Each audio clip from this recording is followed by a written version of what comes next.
Welcome to the Roy Boys versus Shiv the Shiv, our weekly guide to the inner workings of the Roy family. I am your co-host, Queasy Gonzalez, and joining me, he's pre-grieved and he's not your son. It's Arturo Zurita. Two of the best lines of this episode, but I would argue that there's still even more to come in the quotes section. I don't know how they've done it, Oof. but every episode has elevated the whole story more and more each time, man. It's let's talk about the best show Yeah. on TV right now, man. It's almost like Penultimate. it's almost like they know the show's ending and they're putting all their best stuff in it before it's gone. Which I heard is Only actually a criticism some people have. But we'll get oh, to that. We'll get to that. okay. Yeah, we'll get to it because, as you mentioned, this is the penultimate episode Mm, of Succession. Penultimate episodes have a habit of being jam-packed, pretty good. spectacle, full of energy and life, and the best stuff in a show. And Succession did not disappoint with the episode Church and State, finally getting to see the funeral of Logan Roy, a man whose legacy is larger than than most men's.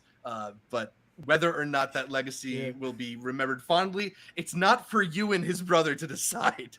Yeah. He A wasn't even in lot the episode and he killed it. a lot of really interesting things happening this week. A lot of places we could start. Honestly, the thing that I do want to start with at the top is just a quick shout out to director Mark Mylod. You know, we do a lot of praising of Jesse Armstrong and the writing because it's got these amazing scripts in it. But this was another episode directed by the series' most prolific director, Mark Mylod. And I thought just an immaculately put together episode. I don't know if you got to watch the after the episode interview with him, but he said they did a similar thing to what they did in Connor's wedding, where they were like rolling and reloading film cameras, shooting four simultaneously with four more getting reloaded in the wings. And they filmed that whole funeral scene from the casket being rolled in How? all the way through the eulogies. I mean, Just send the him the Emmy. Ship it to him at it's that point. incredible. The actors are so in the moment. The reactions feel like spontaneous and like they're captured as they're happening because they are. I really think it just lends such a layer to this show to be able to put it together like this, and especially when you have so many incredible actors sharing a space together. It's just it's such good stuff. um I don't know. Yeah, man, where else should we start with this? Because I feel like Roman was riding high after last week. He got his his guy elected president. He was shouting obscenities and just steamrolling people in meetings, and he kind of crashed down back down to earth in a huge way on this Just week's like episode. Succession viewers who thought, wait a minute, I've been rooting for the bad guys this entire time? Do you want to start with Roman? What were your thoughts on the middle child of the Roy siblings getting a shot at a eulogy and just absolutely biffing it? I'll start with I didn't know he was the middle child. I got hit with that one this past week when people came out and said that it's actually Shiv who's the youngest one. Yeah, I got that And I wrong a don't couple weeks ago. no, I didn't even realize that he always Yeah, felt like he'd had little kid energy. I've yeah, always felt that Shiv has been the one who's had that middle child energy, trying to overprove something, whereas they should he always retcon just it. didn't care. Yeah, he was like the little puppy, right? As we see a lot in this episode. But I was surprised to see that come out of this this past week, but he had a standout here. We have been pushing. We have been his for your consideration campaign. That's pretty much what these Mm-hmm. intercut explainers have been for Yep, Kieran Culkin. Culkin. He has killed it, and to me, that's why I'm saying that this episode is probably one of the best ones of the season because if everybody loved what was it 403, the Yeah, Easter episode where Logan died, then I don't see how the Logan episode that's shot the exact same way where they're burying him isn't even bigger, considering that you had not a cruise or was it the ship with a bunch of people on it to the sides. This is everybody seated for a massive funeral where all of the actors are being caught on the spot And if they were to mess up, you're not just resetting a couple of people in a room, you're resetting everybody. That's what's Mm-hmm. incredible to me. To talk about how they're changing the film stock for the cameras, that's an echoey place. If anybody fumbles that, or when they're opening the shutter, you're going to hear that. So I am curious to see a whole documentary just of how they've been able to shoot these what they've been calling damn near oneers that are sliced together in Mm-hmm. multicam. Because again, that episode we checked it is sitting at like an Ozymandias Breaking Bad 9.9. This one should too, Zach, easily. Absolutely. I mean, it's just been banger after banger this season, and really, really incredible stuff. I mean, we knew Yeah, that right there, the easily. succession would lead to this point of the funeral, and obviously, like if they're going to do an episode like this, you know that they have a lot of interesting stuff ready for it. But they did a really, I thought it was a very interesting way of depicting.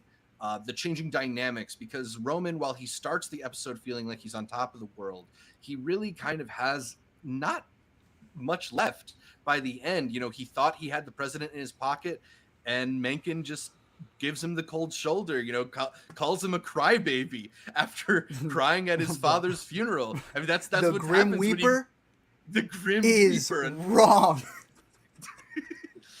I mean, that's what you get when you align yourself with guys like Mencken, I guess. But Exactly. you know, I think the thought that we had that Roman could potentially like bully his way to the top seat kind of feels like it's no longer in the cards, given that he had this like public display. You know, one of the things that they don't hit very hard is that this funeral is televised as well, and then you have Really? Carl later in the episode giggling at that clip of him crying. See, I wasn't sure if it was just being broadcast to the overflow room or if it was actually being televised because Carl Yeah, then says like someone snatched the recording of it. yeah. So He said maybe he says a character too who I wasn't able to call back to, but right. um, that would be So maybe terrible it for was him. just snatched. Yeah, but But stuff like still, it that's went gonna viral. leak. Yeah. Oh, 100%. I just love how he tells him, he's like, dude, do you need me to show? I'll forward it to you. I'll forward it to you, Frank. The fact that poor guy went up there after thinking he was on top of the world just to come off sounding like Kermit the Frog here. Like, poor boy just had a breakdown, and I knew it Hmm. was coming. It Yeah. was not a great episode for Roman, but for Culkin, the dynamic range that he has here, the breakdown he has at this moment that you have up there, Hmm. it mopped the entire 403 for me. Yeah, I mean, Roman is obviously a character whose actions this season haven't engendered him a lot of sympathy, but it's hard not to feel like a twinge of sadness at that deeply broken reaction he has when he's supposed to give the eulogy. Like when he says, "Can we get him out? Like, can we get my father out of the coffin?" Just, I.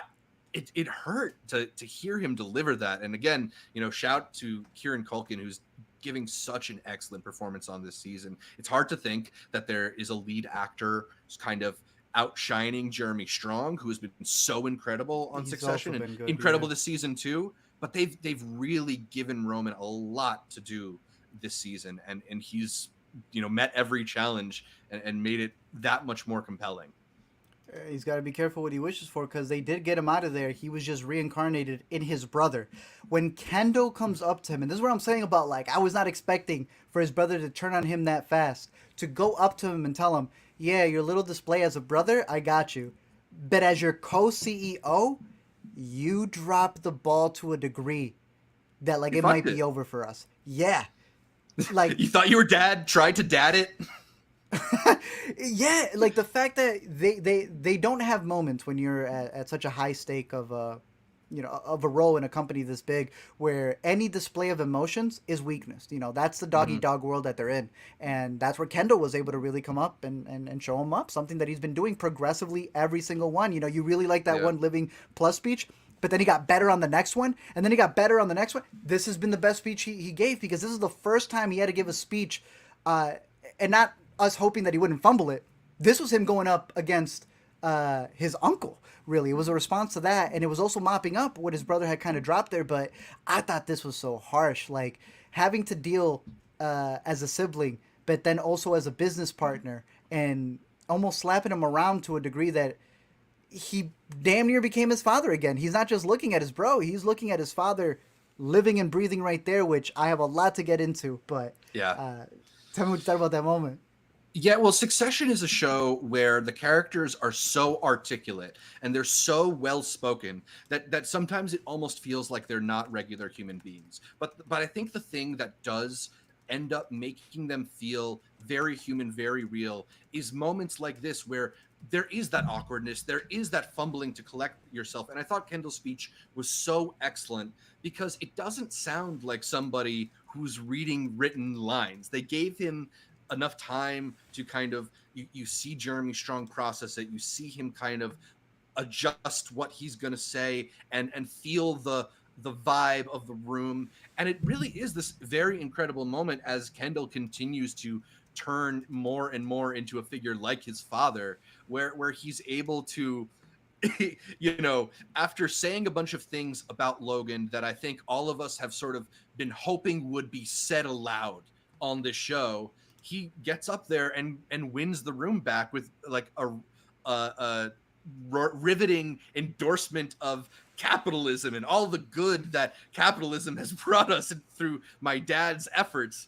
He says my dad built, he acted. And I don't know if the things that he discusses are admirable qualities, but he makes them sound that way. So it's Kendall really just proving that he can roll with the punches and figure it out. Yep. I think the standout line in that one was he was comfortable with this world and liked it. I felt like he wasn't just telling that to the people in order to like his father. He was realizing that within himself. That was one big hurdle that he's trying to overcome as he tries to emulate his dad. And that's where, personally, if I were to get into my bit, bro, this episode felt like a flashback. It felt like a prequel to what they went through as they're going through it at that moment. I've always wondered, how is it that Logan ended up with the children and not the mom? Killer performance we're going to get into. And this episode begins with Kendall hitting a Yui, breaking all those violation fines in order to go get his kids because his wife does not want to bring them to the funeral because of everything that's going on, all the uprising. Because again, it's not just the death of his father that people want to protest. It's the fact that, an election was just called in a way that people did not want it to go. The moment that Kendall went there, very pathetic display of a father there with his kids not even wanting to open the door for him. But Kendall claiming that he's going to get custody of his kids no matter what. Boom. Big light bulb. I literally saw the flashback of how his father ended up with the kids just to spite their mother.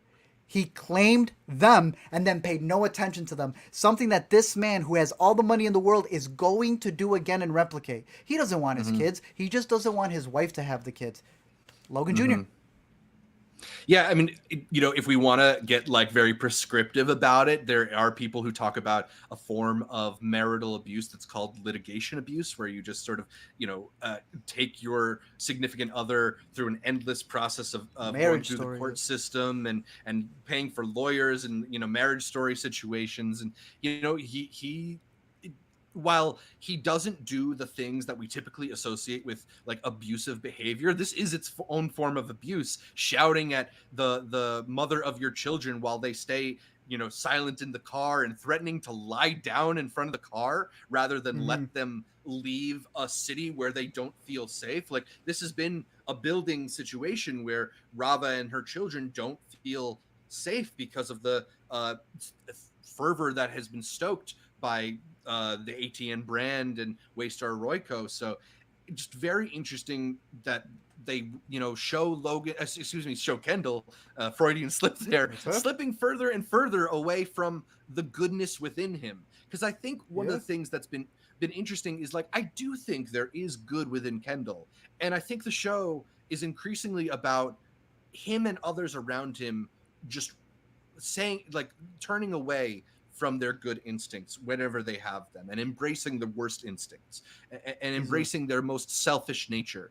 And this whole scene where his wife is obviously like frazzled and disturbed and upset, he doesn't consider those emotions at all. It's about how can his family be in service to him. It's like yes, it's the day of his father's funeral, but he can't see outside of his own emotions. Easily. And then on top of that, not only is this something that probably Logan went through, Logan also went through a sibling who he did not agree with, who was also kind of on the board. His Ewan is Shiv. Like you're seeing it all come back into play, and it's like this cycle of this messed up family that's just going to continue again. Absolutely. So Kendall, while he starts the episode in a bad place for a couple of reasons, there's the Rava incident, and then there's also his longtime assistant, Jess, quits on him. Hey, What did you think about that moment?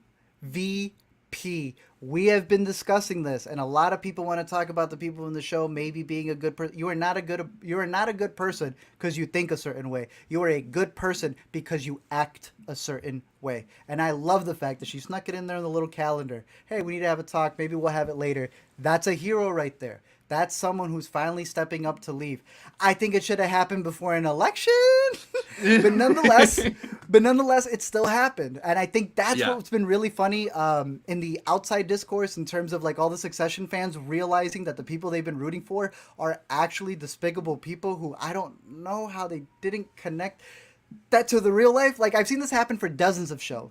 The White Lotus had a character who wanted to be a journalist and then sells out, and people were really disappointed. I'm like, reflection much? A lot of these characters who are still working within these same systems, so they're not fighting against them. She stood up to him. Fantastic scene. You know, she has been there. We had talked about her earlier this season as being like one of the most underappreciated characters for just her reaction shots. Every single time this goofy man does something, there's like a little side eye. There's a little wince of her lips. She's finally standing up for what she should have been doing a long time ago. But I loved it, dude. I thought it was fantastic. Yeah, MVP I mean, for this episode. It's also just such a classic kind of like bad boss scenario where she, as you said, she puts it onto his calendar and he asks her about it, and then when she says no, we can talk about it later, he presses her on it, and then after she just very diplomatically kind of says, I think I've run my course with you, it's time to move on. Like she doesn't say, I think your family's evil, I think you should have acted. She just, says we should go separate ways. He still like lashes out. It was a good resignation. Exactly. Yeah. So I don't understand people saying that Kendall is nice, that Kendall wants to do good. I don't get people applying that to Kendall. He's a murderer. Mm-hmm. He did not stop the election. And when it comes to a personal experience like that, rewatch that scene and say with a straight face that he's a good person. He berated her. And look, it's funny because it's satire. Why couldn't you save this for another day that wasn't my father's funeral when she did? He's not a good person. Y'all just really like the actor. Yeah, y'all just like the actor, but he is not a good person. It is okay to bond or follow characters who aren't good people, but he not. That ship sailed a long time ago. He ain't trying to be good. I think the show over and over kind of gives you a moment where you see Kendall like maybe consider the good option, and just over and over doesn't take it. He doesn't take it. It's like Shiv. They're considering the good option if it fits for them. She's now making deals with the president. So it's not really about stopping the president. It was about her not being able to have a position of power. Like, I don't see that. Again, that's why I'm commending her as an MVP. She deserves the credit for doing a good thing. Because she can be blacklisted. Yeah, Jess can be blacklisted. And she's still willing to take that step. Everybody else doesn't care. Roman doesn't care. Kendall doesn't care. Shiv doesn't care. They are not good people. Do you want to shift to good Shiv people? for Give up a little bit? Your money. Shiv the Shiv? Shiv the Shiv had an interesting episode. Let's get into it. Where do you want to start? Well, I mean, a lot going on for her in this episode. She's now indirectly or directly told Tom, her brothers, her mom, and Matsson that she's pregnant. No one's congratulated her through all of that. But she's also, engendering herself to Matsson and really seems to be inner circle. She starts by pushing him to put the numbers out, which he does to limited blowback. Smart move to put it the same day as another very big event that a lot of people are talking about. Two big events, yeah. But I really, really loved that scene with her and Lady Caroline the other siblings as well, because it's just such a it's such a great, again, talking about how Succession has the ability to be articulate and also inarticulate. They say like 5 words to each other in that scene where Caroline realizes that she's pregnant, It had a but whole like paragraph, yeah. it's all just through little gestures and hints and kind of suggestion. And I You the good? history of those characters is so rich that you know exactly what they think and how kind of scathing they're being to each other, even if they're not saying harsh things to each other. We had 4 seasons of Logan, 3 seasons and some change. Yeah. But this woman, every single time she comes out, makes her presence known, and that speaks volumes. I still remember the way that she belittled Shiv in the last season about talking about not being, not everyone should be a mother. Then to Yeah. come in here and, like you said, to not congratulate her, but to know just off of a hug and a look, you're pregnant. When nobody else did. That's what we were discussing. Like, she had a sex marathon with her own husband. She's been going up and down with her siblings. Nobody else has even been able to figure it out until she said something. Her mom knew right away, and it's just those looks of belittlement. And shout out to the mom, because this late into a series, and to have a top 10 moment that I think may be a top 5 moment, when she goes and grabs Martha, and both, Carrie. well, yeah, Carrie brings first, and Carrie to Martha to then grab, who's the other lady? I forgot. I'm blanking on the other lady's Shelly name. Ann, Shelly Ann, who, just by the way, is is played by Brian Brian Cox's Cox. real life wife. Yeah, Beautiful. That sequence where they all sit together was fantastic. The fact that That they might have didn't been- overdo it, yeah. It might have been that my is favorite Succession scene at in its best. the show, because like, you know, they've built these characters up as such like scathing, harsh women who are have this ability to stab each other, and then in this one moment, they like at the right moment, they're able to have this kindness. I love that line from Marcia, at least he won't grind his teeth tonight. And it's, you know, the only 4 people in the world who probably know that about him are able to share a laugh about it. It's so Crazy. it's weird. One of the most weirdly touching moments, Marcia and Carrie holding hands, even a thing that you didn't think Succession was necessarily capable of giving you, and still found a way to make work. I loved that moment. Especially with Carrie talking about, this is my friend. Okay, she's a lawyer, because I wasn't sure if I was going to have to deal with that at the door, right? Just Yeah. that subtly being there. But it was both a power play, right? Like, this is my Carrie, while also being the most sympathetic moment there. It was beautiful. That is why we watch Succession.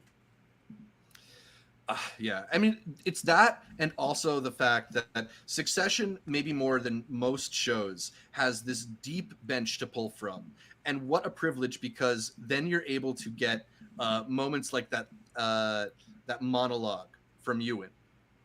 You bring in James Cromwell to do 5 minutes of work, and it's The among most- the most the he's best talked. things we've ever seen 4 seasons. on this show.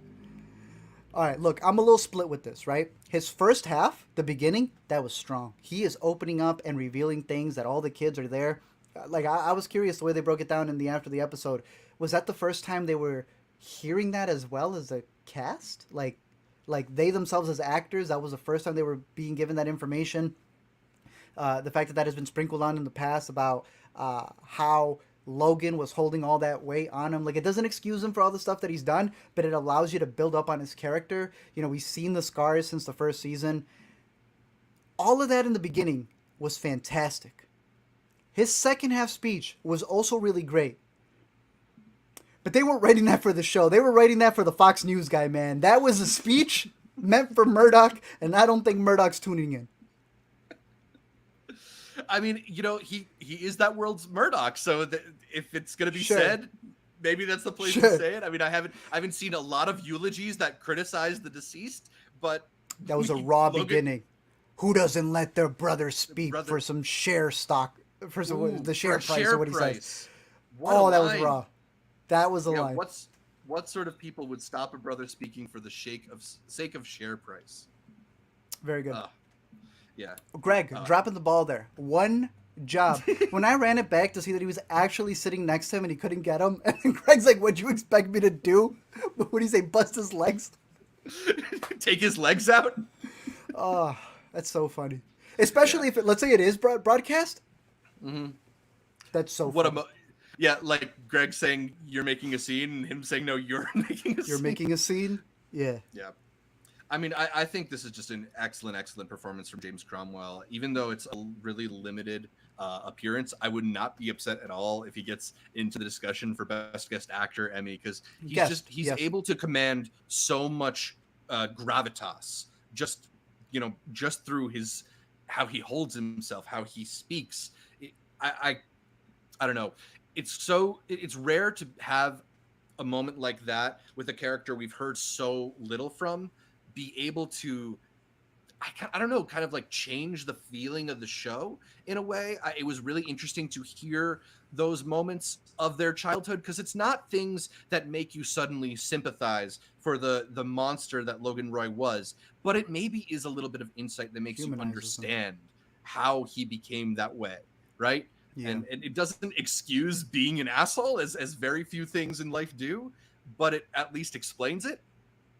Yeah, and like you said, if this was the way, if he was also a part of the whole one take, you know, aspect of this episode, it really comes off like a real eulogy. It feels Yep. like he is saying whatever he practiced in one go, and I think that's also what adds a lot of uh, it adds a lot to the delivery that everybody has when they're giving their speeches up there. I did laugh hysterically when he returned to his seat, though, and Greg said, "That was a good hard take you gave." I'm going to start telling you that after you trash movies on here. Good hard take. Truth. I can only speak truth. Yeah. What else do you want to get into? Should we return to Kendall for a sec, because he was Sure. making some moves in the latter half of this episode. As after they, I was gonna say bury their father, but they don't exactly bury him. This late in the show, and we had another top 5 line, bro. Woof Yeah. woof. Well, Woof woof he makes tells me want them to renew this for another 5 seasons. I know. When he tells Hugo, "This is an explicit plan to fuck the deal. Me rule the world. You can come, but it won't be a collaboration. You'll be my dog, but the scraps from the table will be millions." And just Fisher Stevens giving that excellent slimy performance, just with a woof woof in return. I laughed out loud. This show is so good. There's an ending to Lost where Yeah. two people are given, let's say, a really big responsibility. It's Hugo and Ben, and there is a whole spin-off that should have happened from them. Right? That is the exact energy that I got here. And it begins earlier on. I love that we're at that point where the kids used to know everything that I don't know what you would call it, the console, right? All the old heads. The board. They Yeah. the board. They would know everything the same time they did. And now they're coming in, and poor Hugo comes in trying to give him, the numbers may be fluffed, but he doesn't realize how many episodes behind he is. But Right. then to actually be a good dog and come in right at the end of the eulogies and tell him, "Hey, I just learned something. I was able to sniff something out." Mm. To have Kendall realize, okay, you are going to be a really good servant. It all leads to this one delivery here, and I absolutely loved it. It makes me want to know what they could do working together, because he really is building know. out his entire army just like his father would. The fact that he goes up to Colin as well, the fact that he knows who he doesn't need anymore, who his enemies are going to be. I don't know. There's a lot of prep here. It's starting to feel like a prequel series more than anything else. Right? I mean, they've just got so many plates spinning, and this is all gonna come crashing down in with 90 more minutes of television. Ugh. I'm like Oh, you. 90, nice. Yeah, they're doing the extended episode for the finale, but I'm like you. I kind of feel like we could see a whole other season. I'm sure they're gonna do some things that will feel a little more conclusive next week, but there's still meat on this bone if they want to chew it, you know? Yeah, I think they have a lot to play with there, and I've really liked where Kendall's been going. I'm still a little worried because if all the other siblings have their faults that come back to bite them, Kendall still has his own. Roman thought he was hot until he wasn't. Shiv always finds a way to screw herself over. I don't see Kendall having been fully baptized and reborn into a being who Yeah. isn't going to get in his own way. I mean, we saw it Yeah, at the beginning of this episode. and we saw it even a little bit towards the end because there is that moment when Kendall tries to get Mencken on his side and just kind of can't. Like Mencken doesn't feel like he has the leverage. There's that great line. What is it? The speaker system's now trying to choose the track, or the sound system's trying to choose the track. Mm-hmm. I thought that was good. But yeah, they thought they had Mencken in their pocket, and they realized too late that they don't really have the leverage they thought they did. So this Gojo deal that they hoped would get blocked by a political ally seems to be back on, and Kendall is scrambling for a plan. He's got to pitch the Roy boys to the board ahead of Shiv the Shiv, and we're headed for one last sibling clash in the final episode. I don't see any of them winning at this point because the moment that this man Mencken um, started making kind of a deal with the Gojo people, I think you start seeing that whatever the final deal may be may not include any of the Roys, or at least the immediate Roys. I know the big theory now is that like if they're going to do this new move of Gojo having a U.S. CEO and Yeah. Shiv wants to be that puppet, if all of them are willing to now look down on the Roy boys, he won him the presidency. Won him the presidency, but he cried at his dad's funeral, and if that was enough, no offense, this sounds like definitely a world that still doesn't think pregnant women should be running it. So the biggest thing that she did was revealing that and almost blowing her chances, I think. Because I don't see him picking her at that point. One of the big losers of the week, Shiv's kid. A lot of pretty harsh things said about Not even born, yeah. unborn child. There's the one moment when Shiv says, "Oh, I'll just do it the family way," and I'm not gonna raise him. I'm not gonna see the kid. And there's that other moment with Matsson when she said that she's not gonna be around for her kid. She's gonna be one of those tough bitches who does 36 hours of maternity leave. I mean, like, good for you, but just setting up that sad cycle of abuse all over again. Yeah. Yep. There was that one line she said. I think it went gulp with alcohol. Oh yeah, I mean, I guess we can get into the Tom and Shiv of it all because staring the father of your unborn child down and just having some alcohol is certainly one way to kind of elicit that Larry David episode where he was at the gym and the pregnant lady was running and he's like, "You shouldn't be running," so she upped the thing. That was his look. That was his look, man. Because there's nothing he could do to stop it. Who she is in such a position of power that she can tout out to multiple people, "I'm gonna abuse my kid before they're even born," and what are you gonna tell Shiv Roy? And it's a party where many people can see her drinking, including people she's already told, and it seems to be like already disseminating in gossip because who knows how Matsson found out. Maybe Lady Caroline is running around telling people already. Or her husband, who she said was just going to be corralling around with all the different politicians. Yeah. She's trying to one up her mom already. Yeah, she learned from the best in the worst. Yeah. I don't know. It was interesting though to get that moment with her and Tom. Tom avoids coming to the funeral. He says it's getting a bit Tiananmen-y out there, and he's pretty busy over at ATN. Uncalled for. Yeah. But I found that moment when he does sort of take her off to the side and finally apologizes to be really like emotional and revealing. Tom, because he's been separated from Shiv for a lot of this season, and even when they were together, it was kind of a weird honeymoon phase. He hasn't really had someone to grieve to. That's not exactly the relationship that he has with Greg. And he was close with Logan as well. He was so close that he was the one who was there by his side when he died. And since then, it seems like he's not had any time to process it. Plus the election coming on top of this and him being in the spotlight of that. I don't know if you caught the screenshot going around of the magazine article detailing the timeline of how they made the call at ATN, but Tom is in the spotlight in a negative way. He says that the people at the hotel he's staying at know him and he doesn't like it. So that Shiv is actually able to empathize with him a little bit and even open up her apartment to him, say like, go get some sleep. She's kind of welcoming him back in a little bit. I mean, these terrible people might just be too intertwined to separate.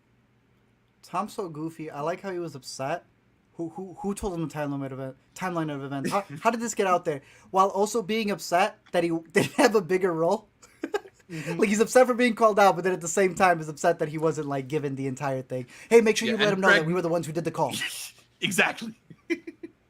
I actually thought there was a moment there where I thought Greg was finally going to make his move and say, no, I made the call. Tom wasn't really involved, but he doesn't have it in him. Hey, look, he somehow did. When you run it back, Greg was getting a lot of looks from people. Greg was standing up while everyone was sitting when his uncle went up there. Greg did have a talk with the president. Mm-hmm. That is the president, with quotes for right now. I mean, look, we're talking about how Matsson's plan involves going forward with an American CEO. If Shiv's away on maternity duty... He was in the car with him, had those substances, or was it liquids, that he did not know what they were. I see Greg the Egg getting a little too far. I saw some people in the chat even mentioning this idea of, would it be too much like Veep? Is this a show where, while it is satire, is that crossing a line that's a little too goofy? Or is that reality? I mean, I think that if it were to happen on Succession, it would happen in a way where it wouldn't feel like Veep. It would feel like, Succession's funny too, but I think that's kind of the whole point that Succession is making, is that the people in charge of making these decisions, especially when they are put into those positions, not through their own merit, but just through relationships, they're unequipped and they're not really the right people to be handling it. And what better statement than that, than leaving us with Greg the CEO at the end? I mean, what an American story. He not only was there at the funeral to, not do his job, he became the pallbearer, the front right pallbearer, because Tom couldn't be there. So, yeah, he's ripe to be a puppet. He's not pregnant as far as I know. Greg? It's going to end with Greg. Yeah. You want to talk at all about Matsson? Because his plans seem to be coming to fruition. He was really now funny. Got the ear of Mencken. Very good Alexander Skarsgård episode. I like way when he was talking to him. Yeah, I like when they ask him what he believes in, and he says privacy pussy pasta. It was a completely different version of him that we've seen. He almost, I know that they're brothers, but he looked like Bill in that scene. It was just the way he was lanking down, something that Bill does a lot. Yeah, Alex tends to be he tends to be very tall, very big, and that's how he's been when it's come to all of his competition. But this was like the first time that he knew, dang, I really want to get this deal, and you're going to be the person who's running the country of this deal. And it was like he was hunching down to kind of be at Mencken's level, refused to make a lot of eye contact, and was speaking in these little spurts. I thought it was a very interesting performance from him. Yeah. I mean, Skarsgård has been just so excellent, and he's able to do this like really kind of wormy, slithery performance where it's hard to pin him down and pin down exactly how he's going to react or how he feels moment to moment, but he never feels like he's being knocked off of his perch, right? He's always in command of his energy and of his situation. And here again, is able to make a pitch to Mencken that gets him to agree to potentially backing the Gojo deal, and throws another wrench in the Roy boys' plan. Yeah. What was that line you had said earlier? Don't go to the nudist beach if you got a little wee-wee. I got that in my favorite quotes of the episode. If we want to move to that part, there's a lot of very quotable lines. Matsson's, if you have a little dicky, maybe you don't go to the nudist beach. Good advice, I think. But Shiv, here she comes, thought I could hear the sound of Dalmatians howling as Lady Caroline walked in. I always love a Cruella de Vil reference. Damn. You mentioned the line earlier that Caroline had about her husband. He's gonna go roll around like a Labrador in a lovely pile of senators. A lot of dog imagery evoked in this episode. The Labrador, Cruella de Vil, Hugo saying woof woof. I really loved Ewan's what sort of people would stop a brother speaking for the sake of a share price. That's one of those lines that kind of is sort of like a summary of the whole show. What kind of people would do that? These people. That's exactly what we've been following the entire time. When Carl is sharing that video of Roman crying, he says he sounds like a sow that's about to get the stun gun and knows it. Like, awful. But my favorite bits were the little exchange between Shiv and Tom right before they get into it, when she says, "You would have never dared to not come to his funeral while he was still alive," and Tom says the thing about your dad is he's lost quite a bit of influence over the past few days. Very good line. That was fantastic. Two other ones that I had was Connor's cryogenics. Hysterical. Oh yeah. Because but he had brought that up in season 1. Bunk. Exactly. Yeah. Top Bunk was great. Oh, that was another great one. And Kendall, right before they enter there, I don't know if you got a picture of the mausoleum, right? That's what it's called. Yeah. And they're looking at it. This is, if I'm not mistaken, this is in New York, right? Yeah. I mean, I don't know where, but it looks like it. But it's got to be there somewhere in Manhattan. If they got cemeteries in Manhattan, right? Yeah. All right. Then this is probably the best deal you can get. When Kendall goes $5 million, good deal, because it's for life, of course. Yeah. At that point, man, this is bigger than some bedrooms that people have in Manhattan, to be honest with you. What does Shiv say? You can register it as a domicile? Tax write-off? Yeah. I think it's also so funny that Connor says he bought it off of a .com pet supplies guy. So random, but no, that was fantastic. Yeah. No, that whole sequence at the end. I love that also, the whole thing of Pop sort of didn't want to go into the ground. Just one of those like weird anxieties that... And I don't know. And that's kind of like what got Roman yet again, because I love there's a framing when they all enter. I mean, you have the outside version right here where all the siblings are inside when once they mentions the top bunk and they're all looking in there, but Roman refuses to walk in. He's on the outside, just framed right there at the door. And when they actually bring in the body, Roman can't even sit there. He goes into the car, and it was almost like hearing that line from his brother about not wanting to be put in the ground is like what really got to him. And I just, Coke all around just delivered. Yeah. Again, some better reactions than he did in 403. Really good stuff. And I love that bit where he doesn't come inside the mausoleum is also like not said out loud. They just let you observe that he's that uncomfortable. He can't even join his siblings inside, even though they're still in conversation, you know? Avon Barksdale in the live stream mentioning, did you notice there were 3 bunks, not 4? Saying probably Logan crossed out Connor. I don't know if there were 3 bunks, not 4, but I interpreted pretty those big. There was some on the side. I was interpreting those as potentially for his wives, which is the kind of like conceited thing that I would assume Logan would do, assuming that his wives would want to be buried with him together. Oh, that place is big. There's room for Greg in there. Yeah, there's definitely room for at least a couple more Roys in the mausoleum. What else do we want to hit? Is there anything else that you wanted to cover before we talk about some of the future? No, let's get to future. Final. Just talking about his relationship with women, Logan's, that is. I did also love Shiv's line, he couldn't fit a whole woman into his head. Just a very interesting observation about the way that he's struggled not only to be a husband to his many wives and mistresses, but the way he struggled to raise his daughter, how he's alternated between shining a light on her and completely ignoring her. I also felt like that was her trying to one-up her brother on the speech, which, Shiv, come on now.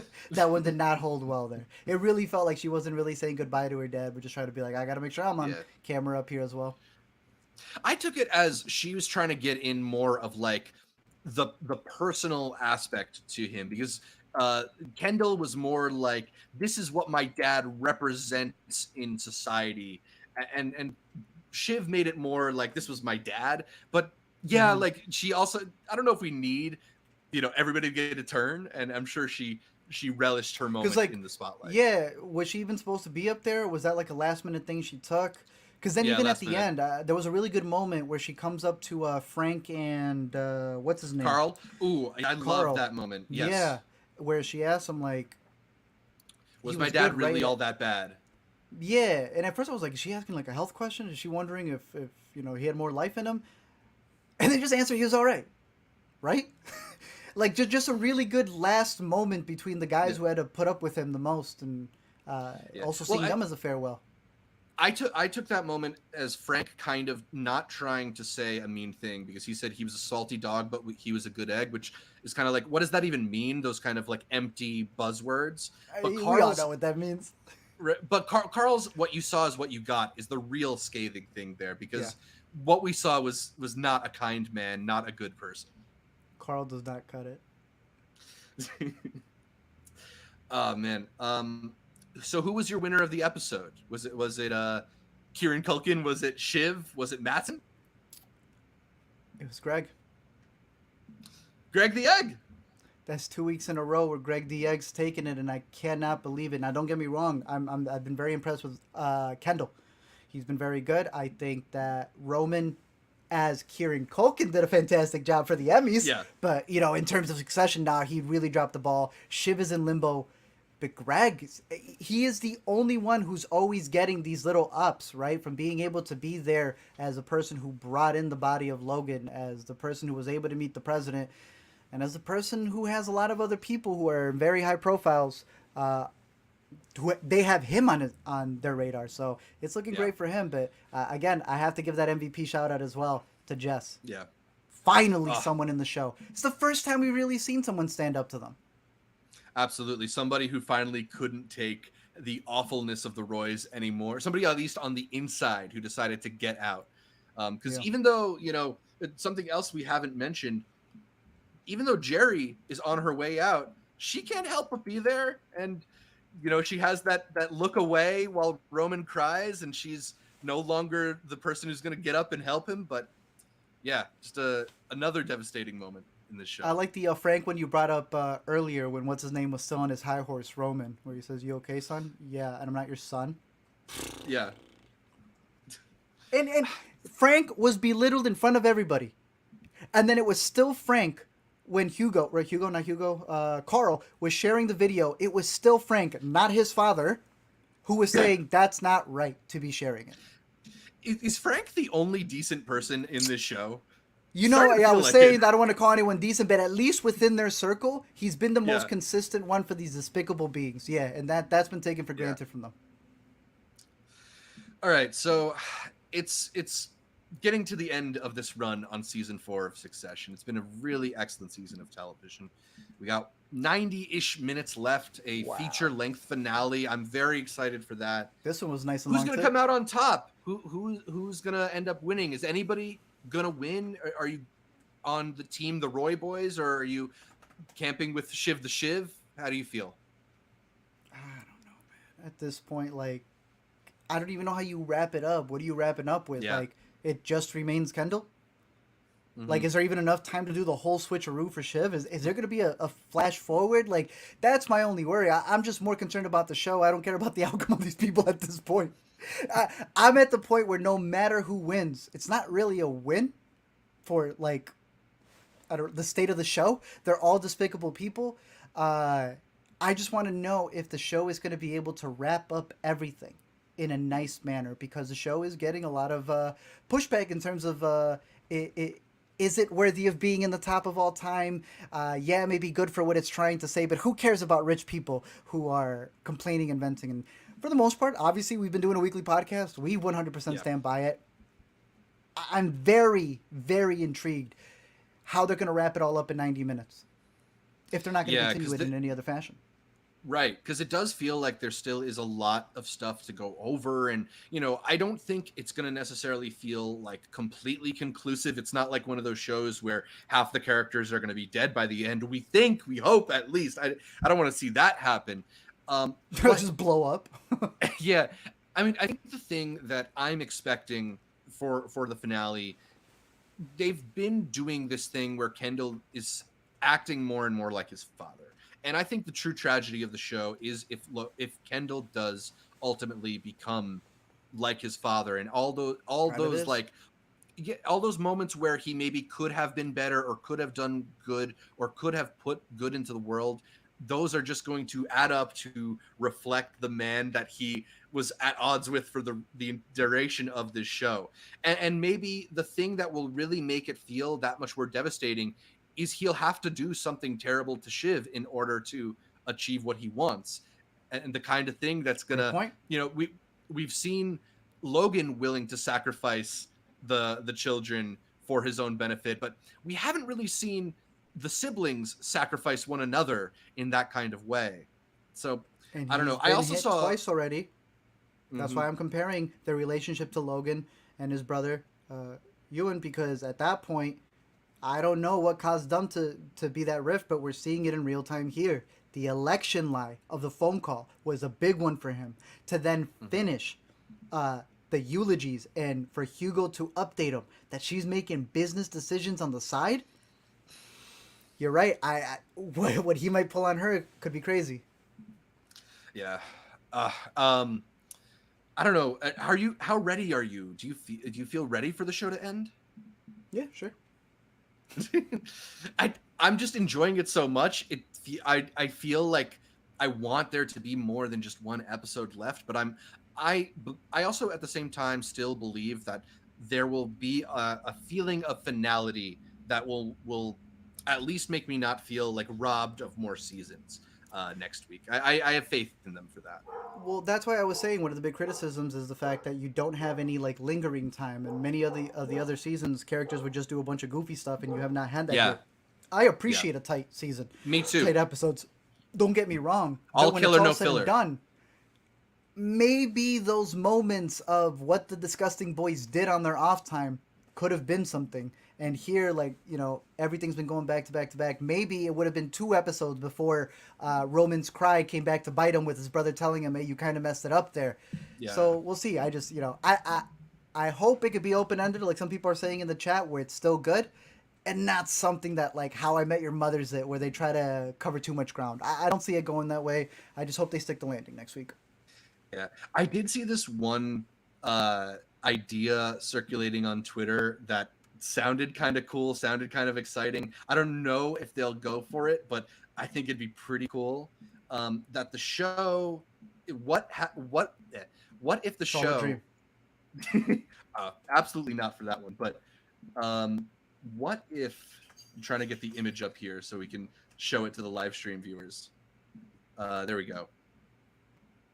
What if the show ends with a call out to the opening of the show and that shot from the back of Logan, of Brian Cox sitting Kendall. there at the head of the board?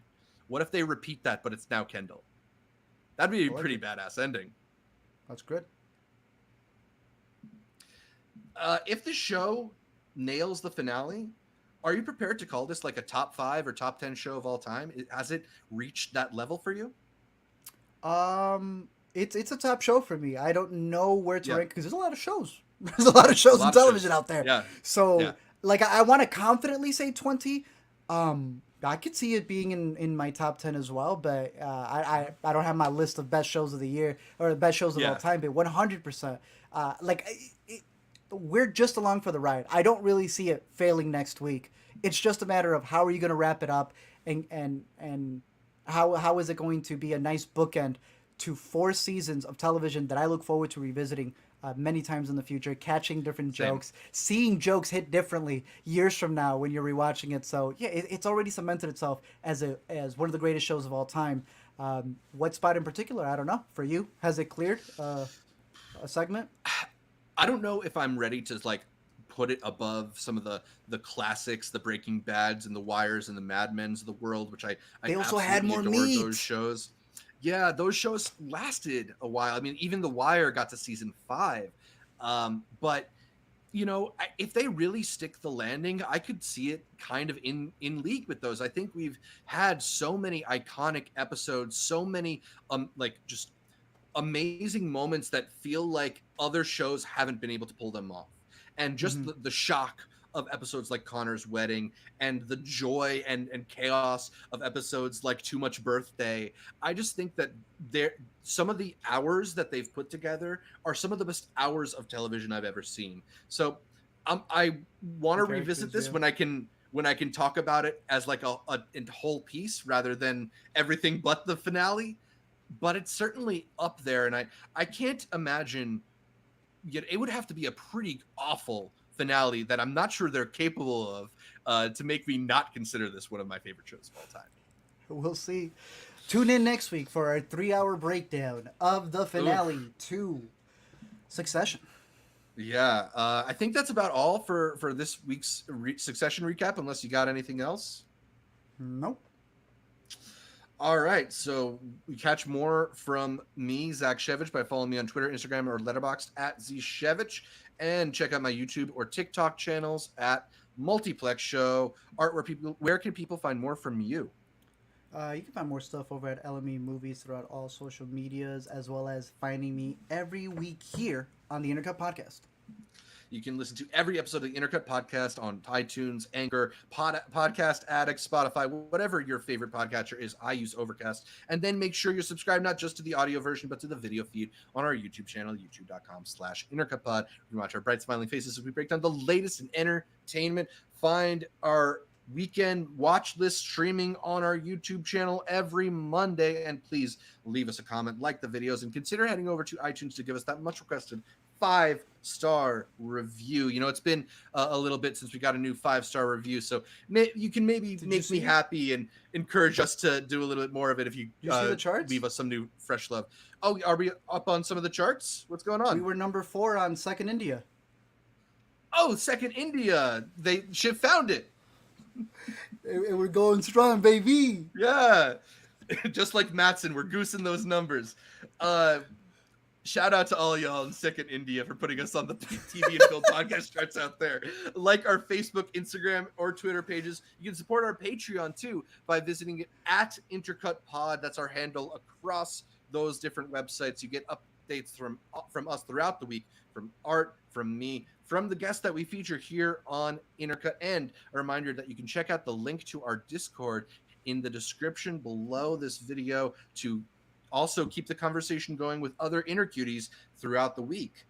Thanks I'm so glad you didn't say the Roman line, bro. I'm so glad you didn't say it. I just felt like we'd get flagged if I said some of the stuff that he said to Shiv in the car. Bro, I know you a Discord boy. I'm so glad you Don't wrap it up. Thanks again for tuning in. And until next time, if you have a little dicky, maybe don't go to the nude beach.